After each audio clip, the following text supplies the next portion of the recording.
पण सांगितलं की आपल्याला तो चित्रपट आयनॉक्सला बघायचा आहे।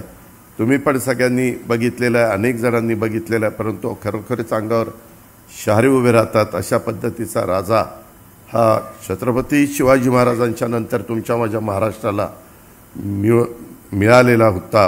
हे देखील आपण सगळ्यांनी ह्या निमित्ताने पाहिलेलं आहे। चितळे ब्रँडच्या चौथ्या पिढीचं प्रतिनिधित्व आता इंद्रनील करतायत।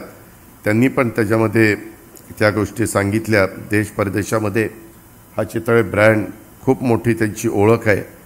खूप काही बोलण्यासारखं आहे। खरं तर कुसुमाग्रजांचा जन्मदिवस हा आपण मराठी भाषा गौरव दिन म्हणून साजरा करतो आणि कुसुमाग्रज यांनी मराठी भाषेला आपल्या प्रतिभेचे अलंकार चढवून अनेक साहित्य कृतीची निर्मिती केली।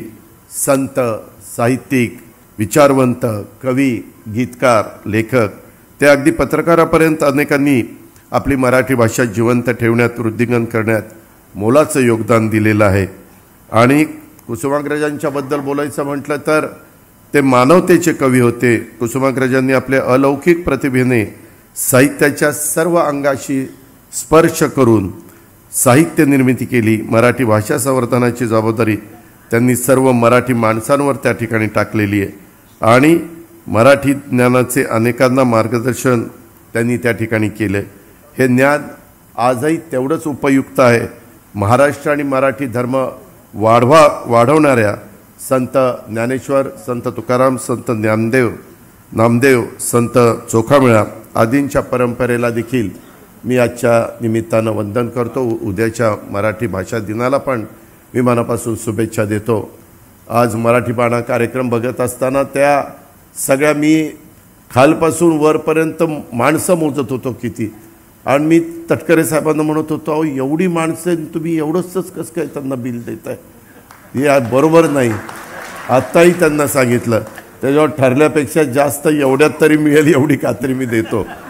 पण एवढा मोठा सगळा समूह त्या ठिकाणी संच जवळ ठेवायचा आणि त्या सगळ्यांच्या चेहऱ्यावर इतका आनंद ओसंडून वाहत होता।